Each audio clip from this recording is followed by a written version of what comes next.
Today we have New York-based guitar player, singer, songwriter Ian Bamberger. He is an incredible guitar player, a master of the loop pedal. So stick around for the two performances after the conversation. He does some great stuff with looping. You're really, really going to enjoy it. I had a really good time talking to Ian. Learned all about kind of his past. His dad is a musician, and so he got like a really great start with his music journey. And he's been all over the New York area. He's been doing original gigs and cover gigs and solo gigs and gigs with a full band.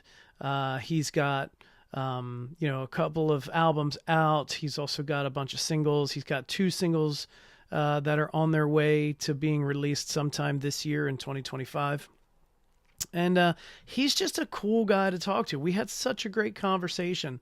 And you'll notice there's only like 1 or 2 edits in this conversation. We really had a blast. Everything went super smooth.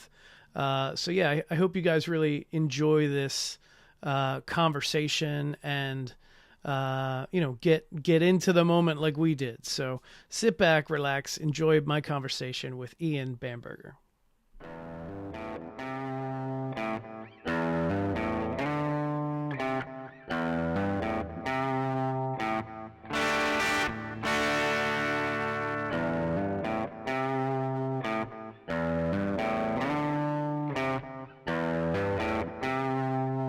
So where are you? You're up in like the New York City area, right? Yeah, Battery Park City in Manhattan. So you're right in like the middle of it. Yeah, it's nice here. Awesome. Yeah, I first started following you on Instagram. Let's see. I want to say it was probably about 2 years ago-ish, maybe. And I noticed you were doing a lot of looping stuff. A lot of your posts. Oh yeah. You'd create like a looping track and then kind of jam over top of that. So how did you first kind of get into looping and doing that sort of thing? Yeah, I mean, so I've played guitar since I was, I'd say 12 years old. And, I'm 33 now, which is wild. But even then, my dad's a guitar player, and he bought me a small looper back then, and it could only loop like 2 seconds. Oh, really? And yeah, so I started, like, I guess the background of my ability to solo and write, it started then with this, like, 2-second looper. And then, it stayed with me even as I was in other bands and performed throughout the years. Now I've got this RC 300, which, has, like, 90 separate, things to record, 3 separate channels for live. So, yeah. Is that the Boss one or no? Yeah, it's the Boss. It is the Boss. Yep. Okay. Yep. Very cool. And is looping a big part of what you do nowadays, like live gigs and all that stuff, or is it just more or less for having fun at home? The past few live gigs I'm playing solo. So this thing is, it's my right hand technological man, right? But yeah, it's the focus of my live performances now. In my last album, Bam Jams Volume 1, a lot of that was recorded live with this looper. So awesome. I mic'd up my amp in my home studio, and I was able to record all these tracks with the RC 300. So very cool. Very cool. Yeah, it's like the mindset I'm in, I guess, at the moment. Nice. So So, I mean, I'm on your, I use Apple Music. I'm on your Apple Music. I don't know if you call it a page or what, Nice. But I see you've got quite a few songs, lots of singles and some EPs and stuff. Yeah.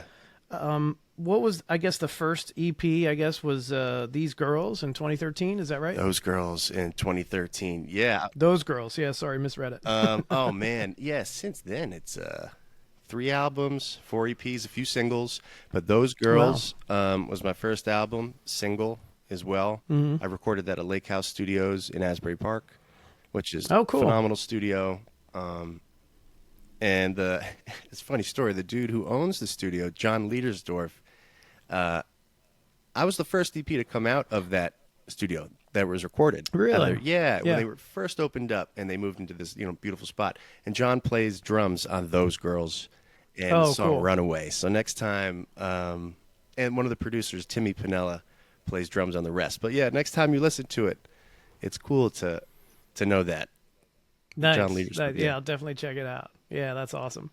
So what are you doing? So I guess you've gone through your, kind of solo stuff, and also I think you played with a band. I saw a post that it said you and your band were playing a Porch Fest or something. So are you still actively in a band, or are you just primarily solo stuff? So it's funny.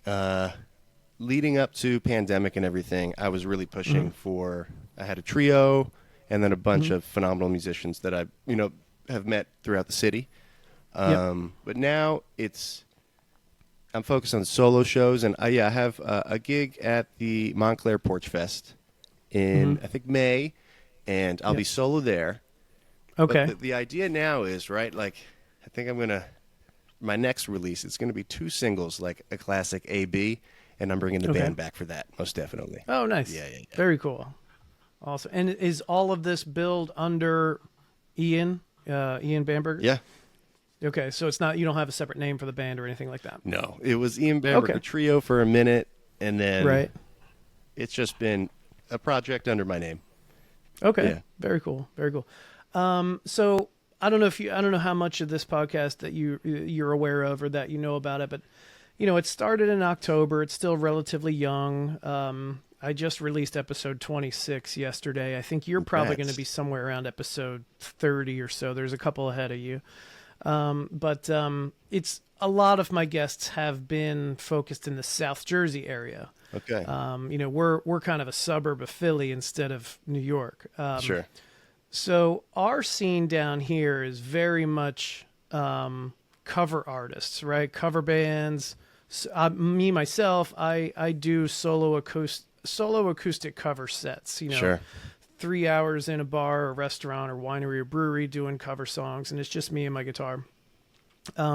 What's the scene like where you're at up in New York? I mean, given the size of New York, I would imagine it's kind of all over the place. Yeah. But is it primarily original music, or do you guys have a cover scene as well? Like, what's it like up there? That's an awesome question. Massive cover scene in, you could say, like Hoboken, Jersey City. There's even big cover scene in New York. But one of the cool things are these. I mean, it's funny because since I've watched a few of them close now, but like these classic smaller room bars for original music, Arlene's Grocery, Pianos, Rockwood, Bar Matchless. But it's funny, Rockwood went out. Okay. And then little left field.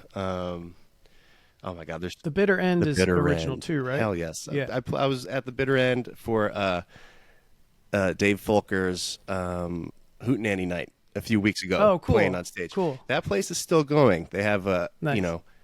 great history there. And they do music every single night, Yeah. right? Yeah, That's awesome. original. Love it. And that's all original. Oh yeah, Yep. yeah. I think I applied to get a set there, but never heard anything back. They were like, "Yeah, this guy's got like 3 songs on iTunes." So Oh no, I'd say apply again, right? yeah. I will. I'll get around to it sooner or later. Cool. Have you played there on your own before? Yeah, Yeah. What's it like? Did you have to sell tickets or anything, or how's that work? that's the name of the game, right? You have to somehow pull 25, 30 people on Tuesday night. So Okay, yeah. It's not an easy. I can't do that. I can't do that down here at some random bar where it's free to go. That's why I'm holding my hand for the next release. Then I'll bring the band back, and I'll be able to start getting some more shows. But yeah, you have to. That's the economy for a musician. You have to somehow get people to buy tickets, and sometimes you're asking the same pool over and over again. Yeah. So- I was in an original rock band. Oh God, probably 20 years ago, and I was in the band for maybe two years, and we only played like 5 shows in those 2 years that we were together because there's not much of an original scene down here, and especially back then. Sure. But yeah, it was like asking the same friends and same family members over and over and over again. I know you just came out to the one last month, but I need you guys to come out to this one. This is a bigger show. Yeah. Yep. That's hilarious. Yeah. So it's good to know that it exists up in New York as well. That same dilemma. Potential anxiety for ticket sales. Oh my God.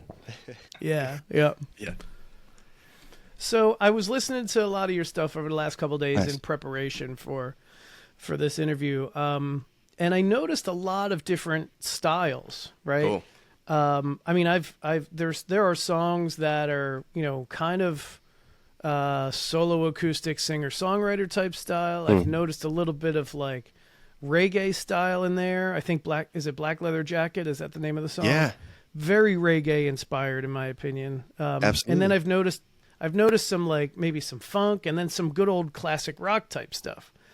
So, number one, I applaud you for being able to do all that stuff. You're Every listening. time I write You're a song, listening. it's the same crap that comes out all over. Yeah. Yeah, like I'm like 4 chords and a bridge, and and it's all the same. It kind of sounds the same whenever I write a song. People have made but I millions guess off 4 chords on a bridge. That's right? true. That's Oh, true. man. Yeah. I guess my question to you is, what does your writing process look like in order to create songs that have such a different style? Like, I mean, is it a different writing process if you're trying to do like a reggae song compared to a song that you might just do like a solo acoustic? Is it different for every style, or do you just sit down and say, I'm going to write a funk song right now and here we go? It's like it's looking back over the years, different stages in my life. I'm listening to different artists and different moods, right? So when you said funk, I think of the song "L.A. to D.C." that was on one of my earlier. That was on my second EP, I think, "Welcome to Moving." But at that time, I was really motivated by 3-piece bands, like John Mayer when he did his I love work, John Mayer Mayer Trio. Oh my God, John Mayer Trio is amazing. That album is amazing. like that was the motivation, even though I wasn't hitting like the tones that John Mayer was hitting. But for starting my group, it was John Mayer Trio. He was with Steve Jordan, and I want to get the bassist's name right, Pino Palladino. Monsters, Yep. Monsters, and Amazing. yeah, that like put a dose of the pocket and like funk in my soul. And then other songwriting, like I'm really moved by Sam Cooke, Van Morrison.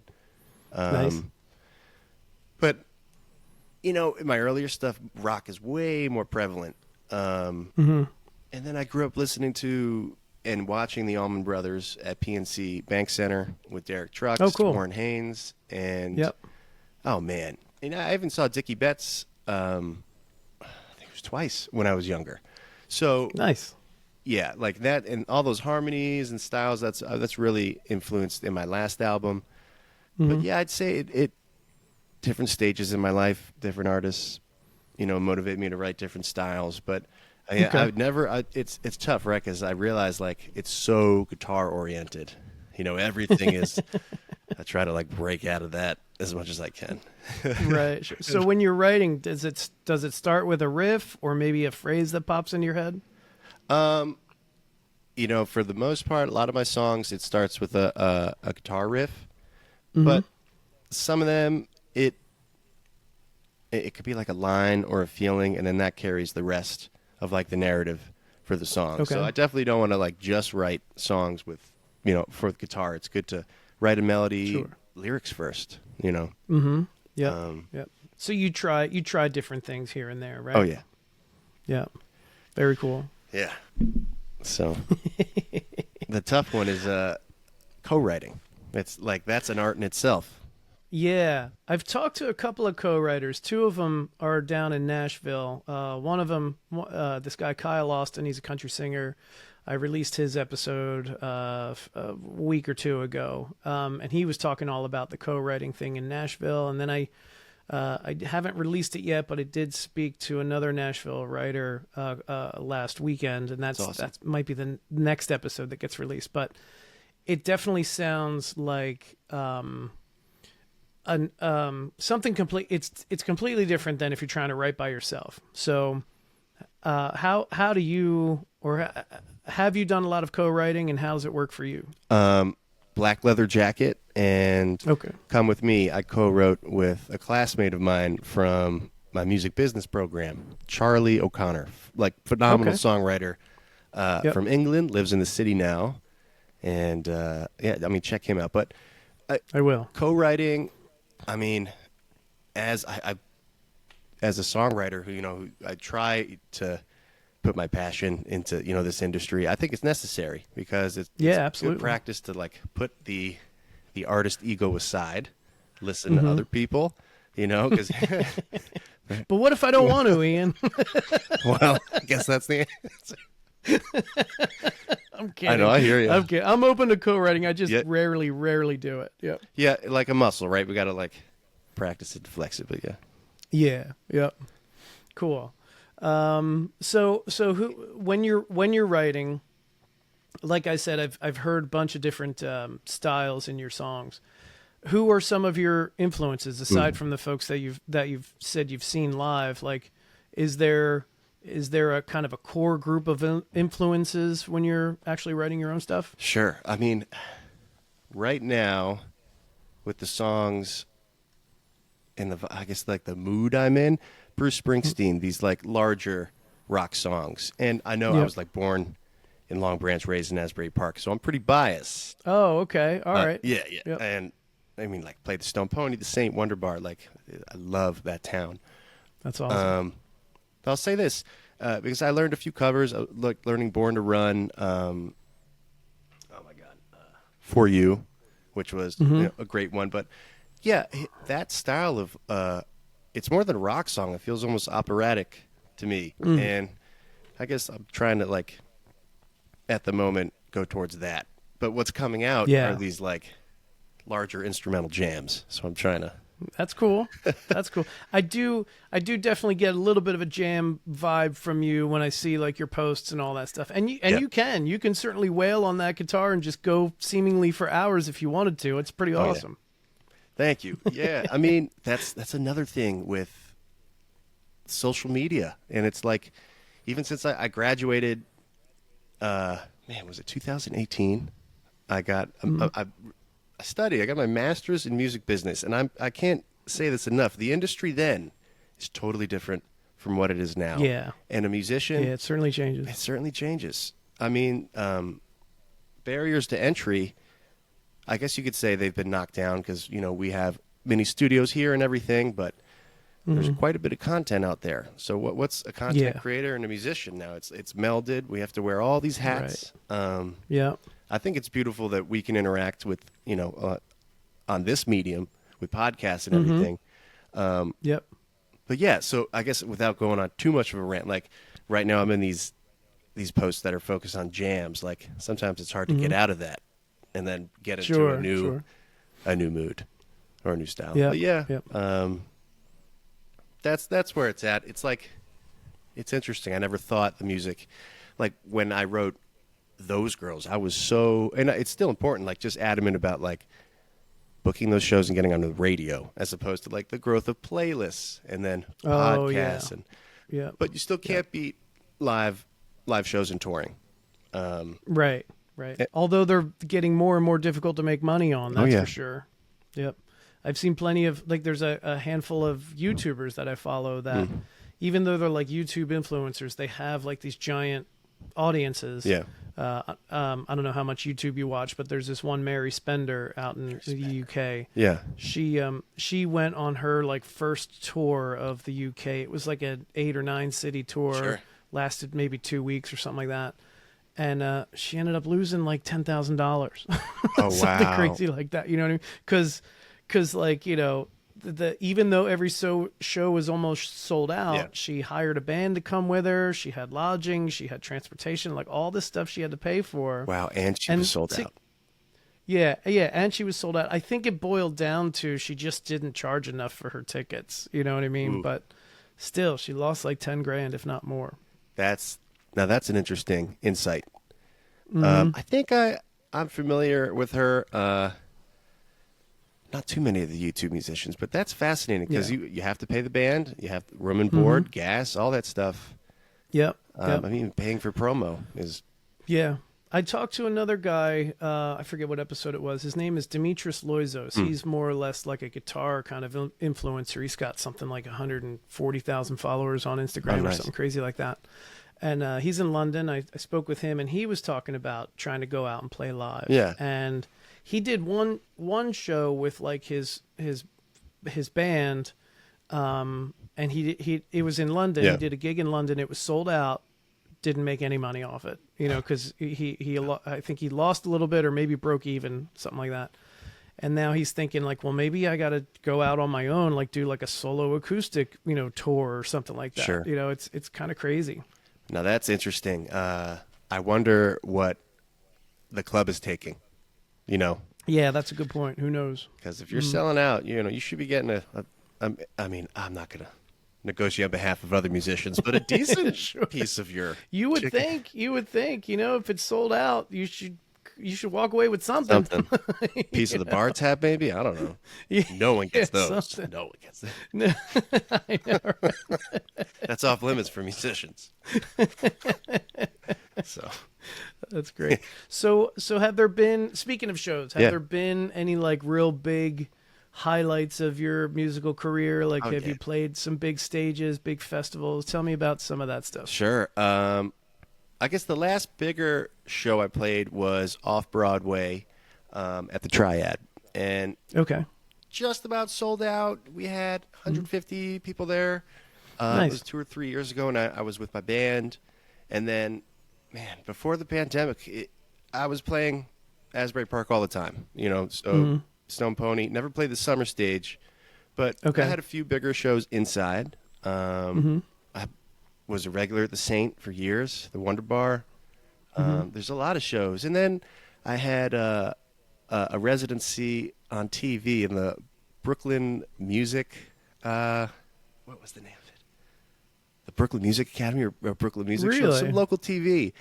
That's cool. Yeah, I had that running for, a few months, and I had a radio show, Chirp About It, before the pandemic.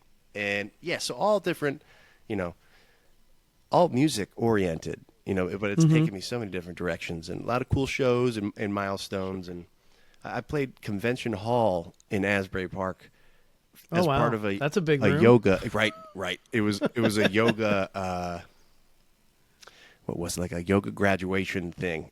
And I got my the person running it to be like, hey, we'll do the live music. I'll get a drummer on the stage, and like 45 minutes on that stage for like 50 people. That's awesome.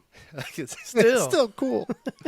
Yeah, absolutely. Yes, moments like that, sprinkled in throughout the years. And it's cool. I was busking a few months ago, and I remember seeing like people like Logan Paul walking through the city. Oh, really? Yeah. Where was this that you were busking? Was it like Franklin Square or something? Outside of Union Square. Union Square. Yeah. Okay. And people, busking Washington Square Park, but so many. Yeah, like now that I think about it, like a lot of cool moments, but at the same time, David, I've played to empty rooms too. Oh, me too. Even as a solo acoustic cover guy, I play to empty rooms occasionally. Oh God. But that's definitely part of the game. Yeah. And sometimes it's fun. I get to know the sound man or sound person a little bit better. Yeah. Or the locals or the bartender or whatever. The bartender. Yeah. I had one show. So there's a place I run an open mic. It's called Little East Tavern. Oh, nice. And my very first gig there, before I started the open mic there, I have a great relationship with them now. But they booked me for like 9 shows one summer, like 2 summers ago. And my very first show there, it was like Memorial Day weekend. Yeah. And in my area, like Memorial Day weekend, everybody's down the shore. Sure. So it was like a Saturday night, Memorial Day weekend. And there was, for the first like hour and a half of my 4-hour set, there was nobody there. Like I was basically just playing for the bartender. It was me and the bartender and like the cook in the back, That's awesome. And I was like, oh my God, I've got 8 more shows like this to do. Like I was so worried that it was just going to be a disaster. But then at the end of the night, some people showed up, and then the rest of the shows were good. But it was just that one night, because everybody was down the shore, and here I am trying, playing at this empty room. It was awful. It's good though. It's good for the character, right? Exactly. Yeah, it builds character, Builds for character. sure. Yep. Yep. Now, if there's only like 2 or 3 people in the audience, I'm like, all right, we got a good crowd. Oh yeah. At least Honestly, there's somebody. but you could find that person who like truly loves your stuff, Mm-hmm. and a fan who's down to play or buy a CD, buy a shirt. That's epic. Yeah. Yep. Yep. Make a Or even connection. just throw a few bucks in the tip jar. You know what I mean? Like, as long as I connect, and I don't know Yeah. if you're the same way, but like in what I do, if I can connect with, no matter how many people are in the room, if I can connect with like one person, and that person is like just paying attention to almost every word I say, like that makes my entire night. I love that. Me too. Me too. Yeah, it's great. I love it. All right, so let's talk a little bit about gear. You already mentioned the RC300. Yeah. Are you a gearhead? Are you all into gear? I'm definitely not a gearhead because there's people out there who know everything about like every single pedal. But I'm like, I guess I'll call myself like a loyalist because I use like a specific set. Like I love the whammy, the Digitech whammy, because for live that gives me an awesome bass. I can turn my guitar into a bass guitar. Nice. And then I've been using the Empress Germ Drive for like, it's an overdrive pedal for almost 10 years. Wow. And then I just recently got a compressor, but I have this really cheap DR400 digital reverb, and then that's basically it. Keep my guitar tuned, and if I have my amp here in the right setting, it sounds fine. And if I have a good sound guy at a club, that's good. And what else? I mean, the Tube Screamer, I love. Okay. Yep. Yep. But I don't know. I for a long time I would go to open mics or play a solo show and I'd bring nothing, just my loop pedal. And I'd be like, you know what, if I can turn this guitar loud enough, then I could adjust everything with my own volume knob and tone knob. And that reminds me of like great players like Roy Buchanan or Robert, who was a masterful Telecaster player and just turned his Fender, that was a weird thing, turned his Fender Deluxe. Yeah, that didn't look right on screen. Turned what? Turned what? No, man. Turned his Fender Deluxe all the way up and turned it around. And, so, no, not a gearhead. I like to work with what I have, I guess, Yep. So in honor, because you have it's like a yellowish Gibson SG, right? Yeah. Yeah, man. And I hung up my SG. It's not a Gibson, it's an Epiphone, but I hung up my SG behind me because you were going to be on. That's my Epiphone Gibson Special, I think. It's got P90s in it. Oh, beautiful. Yeah, let's see yours. This is Yeah, man. Yeah. That's gorgeous. That's my, I think, 96. These are stock. Everything's stock except my dad replaced the tuning heads right here. Okay. All It right, used to cool. be this like almost like a glow in the dark type color. Oh, really? But one thing that people say about Gibsons or the SGs, it's like a baseball bat. But I love it. I love the neck like that. Well, I've got giant hands, so the fatter the neck, the better. Nice. I have sausage fingers, so for me, I just need something to hold on to, man. Yeah. So. What was do you remember your very first guitar, and like very first one, like, and then do you remember what guitar you eventually like upgraded to? Because I mean, Gibsons are not cheap, right? So I imagine there's a path that you traveled, right? Oh yeah, it's similar to the guitar pedal path. It's okay. So my dad, he's a songwriter, guitar player, Richard Bamberger. He's on social media, and so I grew up with guitars in the house all the time. Nice. And my first one, I remember vividly, was a full neck, and I still play it. It's been on a few videos. This red Telecaster. Okay. And my dad added an extra pickup. So there's 3 pickups, and they're Texas hot rod pickups. So single coil. Okay. Yep. And then he shaved down the neck, so it's super thin, and so it's this like Franken-Telly, and that was my first. That was my first guitar. Is it a Fender or a Squier or some other brand? Fender, American Fender. Oh wow! Yep. Wow, your first guitar was an American-made Fender. Yeah, man. Good for you, brother. Privilege. I know, it was really nice. It was really That's nice. great. And I've That's dropped awesome. that numerous times.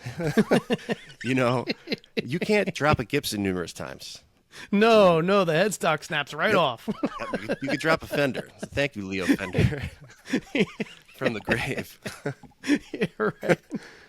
That's awesome. Yeah.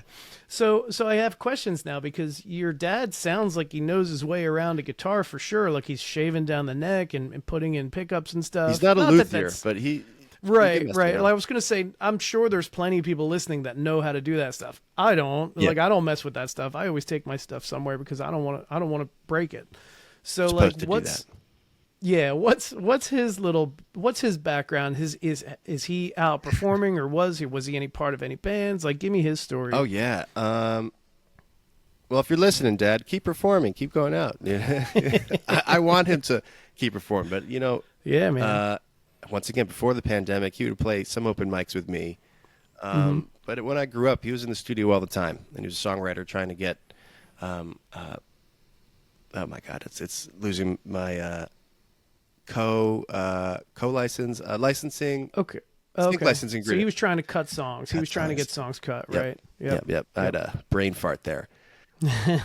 And then perform, but in a way similar to what I'm trying to do, but less simple. I guess a simpler time, to be honest.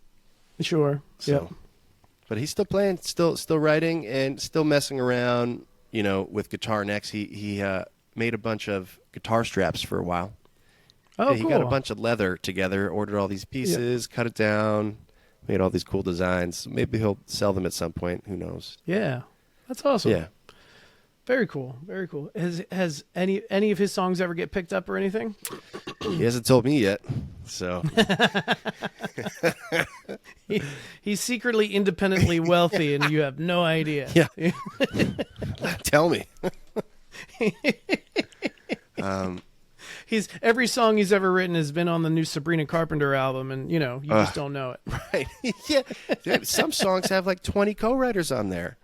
I know Not it's 20, crazy. but It's you crazy. get my Yeah, point. no, that's not that far off though. Yeah. There's not that far off. Oh man. I saw some kind of meme on like Instagram or Facebook a while back. It was like, Freddie Mercury wrote Bohemian Rhapsody, and then it was like a dig on like Beyonce or somebody, and it was like a lot of co-writers. all the single ladies was written by like 15 different people.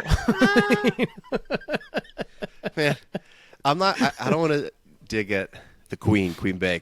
Right. You bet. Yeah. I hear you. But you're right, and in a way, that shows it's a business. I mean, but music is Yeah. a business. We should never forget that. But Right, there's a right. beautiful, like, spiritual, artistic aspect to it too.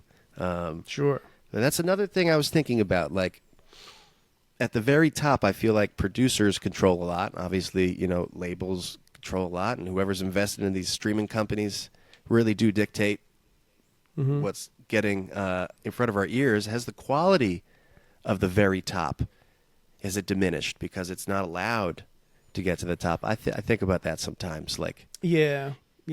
I mean, I would think so. Yeah. I feel like, now granted, we're going to go way back before the internet and all that stuff. Sure. If you look at like what the Beatles did yeah, in their short time, they were together like 8 years or something. It wasn't, in the States, like from the Ed Sullivan Show until the time they broke up, I think it was like 8 years or something crazy short like that. It was mind blowing when I first heard it. But in that short period of time, they created like 4 different genres of music or something. You know what I mean? Like they went through all these different phases, and you just can't do that nowadays because everybody's, all the business executives are chasing the audience, the algorithm, the whatever, and it's all kind of turning into the same stuff, chasing the algorithm. That's a good line. Right there. You can have it if you want. You can have it. That'll be your next. You write more than I do. That can be your next. A good saying is a word is a third. So one word is a third. Oh, There you go. terrible. Deal. But with the Beatles, that's a good point. Like Norwegian Wood, Helter Skelter, like 2 different universes. Yep, And then yep. Sgt. Pepper's. But then also like Jimi Hendrix did everything in 3 years. That's crazy. Crazy when you think of that. Yep. All those, yeah, I mean, from the 60s through the 70s, late 60s, I mean, there's truly a lot of amazing art. And the talent is there. There's no way it's not there. It's just, who's enabling what at the very top. And, we're mentioning, for how much 1,000 streams, I don't think can get you a cup of coffee. You're right. 1,000 times. I literally, yep.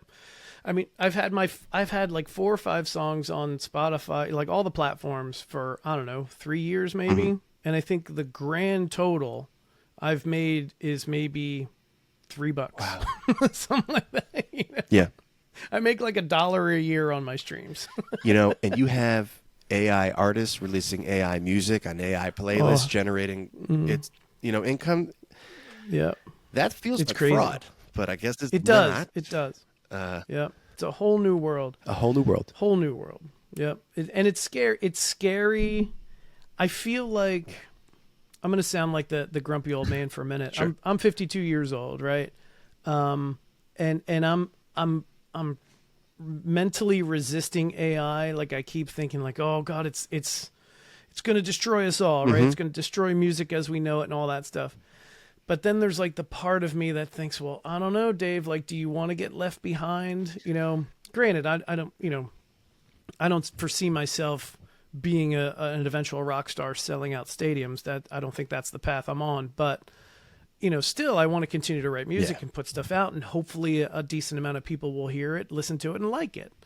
But then with this AI stuff, it's like, oh my God, like it's just going to triple and quadruple and quintuple all the content and catalogs out there that my stuff's going to get lost in, by the wayside. Thinking of like quadrupling content at this point already where it's so oversaturated. Yeah. These hypotheticals are hard to think about as an artist. They are. Yep. Would you ever consider trying to embrace like AI as a musician? What were you saying? No, that was it. I have a tendency to ask the same question twice. I'm finding that about myself when I listen back to these recordings. That's fine with me. Yeah, I think I think I want, like, I don't know how this is possible yet, but like if I could jam along with an AI musician, right? So the AI is somehow doing not stream of conscious, but like improv sounds, then I'll improv along with the AI, and maybe I could do that. That could be a new thing for at a bar or at a club. That's one way I thought about it. How else, right? Would you add AI to your band?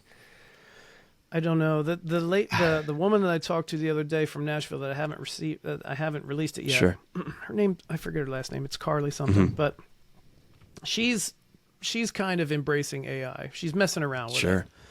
And she had a song that she had just recorded on her phone on the the little recording app on the phone, the voice memo. And it was just her playing the guitar and singing along, and then somehow, I don't know what program she's using, but somehow she loaded that into her AI program. Yeah. And it generated that song with a full band and a male singer. And I hate to say it, it sounded pretty friggin' awesome. It's on her Instagram post, and I can delete this part out just, because nobody wants to listen to me looking up her Instagram, but if you want to check it out, her name is Carly. It's Carly Z Creative. Carly Z Creative. Yep. Yeah, Carly Z Creative, all one word. And it's like her it's either her latest post or like second to last. It's at the very top. Okay. It's her latest post. Yeah. And Carly Z Creative with a C. And yeah, check it out. It's like she plays the little rough cut that she played into her phone, and then somehow she uploads it into like some AI program, and it's a fully produced band. It's ridiculous. I was ridiculous, right? So it's like I get some studio gigs. Does that mean I'm being replaced as a guitar player? I don't know. Whoa! It's scary to think about. Yeah. Yeah, we'll see. We'll have to roll the punches with that one. So Yeah, exactly. but that's cool if you can get a band for free or the AI program. Yeah, right. Yeah. See, that's the thing. Like when I cool. saw that, that's what really started making me think. Like, well, I don't know. Maybe I should embrace this before I get left behind. Yeah. So I don't know where it's going or how to embrace it, but it's something to think about for sure. Don't knock it till you try it, type of thing. Yeah. Yep. Yeah. Exactly. Okay. All right. So you've got that Gibson SG. What else you got? What other guitars are you playing? I've got a P bass over here. This Gretsch that I've had for 10 years. My friend just hasn't picked it up since college. I swear. I graduated college in 2014. So I have that. I have Dan Electro Stock 59, which is just a cool, unique guitar. I have another Dan Electro convertible, which my dad handed down to me, which Dan Electro used to be built in Neptune, New Jersey. So this came from that factory. And I think this guitar's from the late 60s. And my goal is to add a pickup to it, convert it to the electric, and that'll be my next electric. Cool. But between the SG, the Telly, and the Dan Electro, those are my three main. And then, this Gretsch for fun. But those three guitars. Yeah. And then a Takamine acoustic as well. Nice. The are you playing through an amp, or do you a lot of times just plug direct into whatever the house has? So I have this, since I moved, I have this tiny little crate, 15-watt amp. But now I'm messing around with my reverb, digital delay, and this mic. It sounds like I'm in a nice little room when I record. Nice. So, and that's something that goes straight into my Focusrite. Okay. All right, cool. Very cool. All right, awesome. I don't know. You mentioned that your wife took your kid out. So how long you been married? Married a long time, or since August 18th, 2018. Okay. All right. Nice. Yeah. Nice. Yep. Oh my God, one daughter and then a son on the way.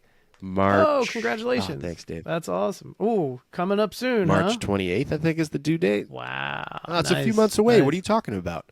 It's like a few days away, man. What? Yeah. Are you ready? Are you ready to have a second one running around? As ready as I can be. Yeah. It's more than double the work, I've heard. I've got two of my own.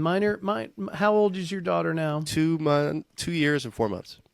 Okay, so mine are like my kids. I have two daughters. They're like 19 months apart. Nice. And admittedly, it was a little bit brutal in the very beginning because we had both were in diapers. You know what I mean?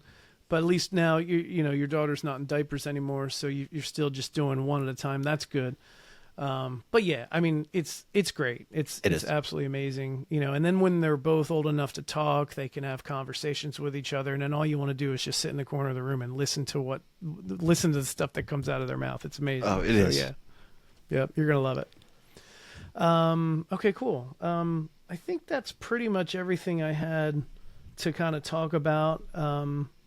Is there before we get to the performance, is there anything else that you wanted to bring up or let people know about you or whatever? Yeah. So I post regularly on Instagram, TikTok, Threads, YouTube. Nice. Sorry for dropping all these names. This is the world we live in now. Well, this is why I do the podcast, so people know everywhere to find you. So where can people find you, and what's your handle on all those platforms? Thanks, Dave. Yep, Ian Bamberger Music on Spotify, Bandcamp, all your favorite social media platforms. Awesome. And that's where you can find me. And new music on the way, but there's always new jams. Okay, cool. When are you in the process of writing new music or recording, or what stage is that? The next, I guess, release, I'm in the process of writing. I mean, Okay. recording would be better because the songs are written. Now it's getting that vibe onto something. I would say onto wax or CD, but no, that's not digitally onto something. There you go. Nice. Yeah. And you record all the stuff in your own studio nowadays, or? Last album was in home studio. Everything before that was in Lake House Studios, Asbury Park, Shorefire Studios in Long Branch, and Continental Studios in Brooklyn. Okay. And when you're working with those studios, are you using a producer, or is it all kind of self-produced? I produce my own stuff, but I always bring in musicians. And I don't engineer. I have different engineers, and Yeah, but I'm my own producer, trying to Rick Rubin my way. There you go. There you go. Nice. All right. Well, awesome. What songs are you going to play for us today? So I figured I could play 2 tunes for you, 1 tune, whatever Okay. you need. Yeah, we can do. We usually do 2. I think I mentioned it before. They have to be original for copyright Sure. reasons. But yeah, and if you want to do just kind of a jam or actual songs, it's entirely up to you. It's your performance. Perfect. But yeah, let us know what the names are. Then you can go right into it. This is Tito the Bird. This is the lead single of Bam Jams Volume 1.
Yeah, man, nice. That was awesome. Thanks. That was Tito the Bird Tito the Bird. with a makeshift sound system. This is my SM58. Just pointed down. Old reliable. Old reliable.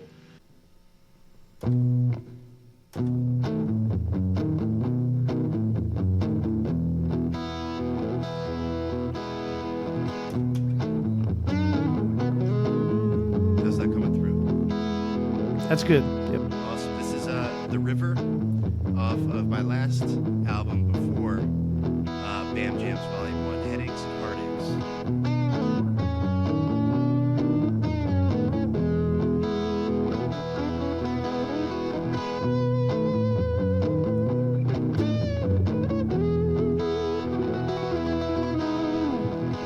I spent the day looking out my window again, watching the tide run by the riverside. I wanna be like the river, it flows gentle and smooth, and nobody knows the river like I do. That's why it's home.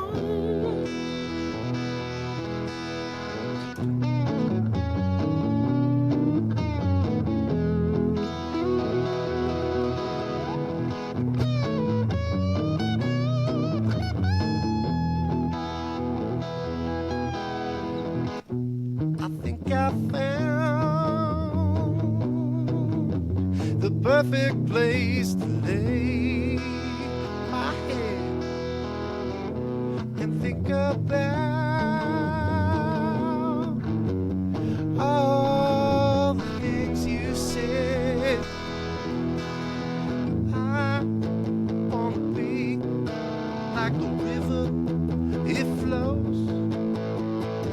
gentle and smooth now, but it knows the river like I do. That's why it's home.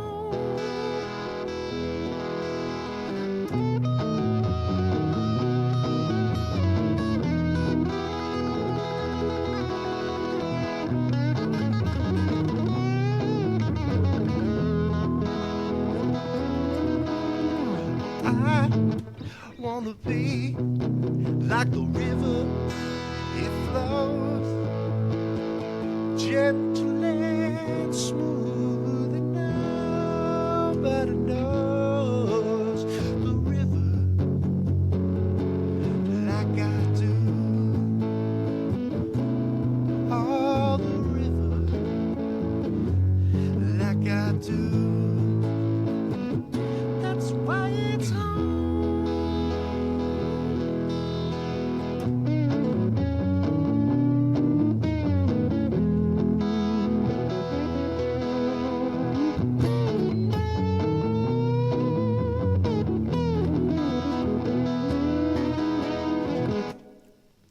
All right. Yeah, man. Thanks, David. That was great. That was the river. Yeah, man. I love that. I love your playing, dude. It's awesome. I love it. Means a lot. All right, man. I appreciate you being on the podcast. Thank you so much. Thank you for having me, David, and Yeah. I'll see you on the interweb.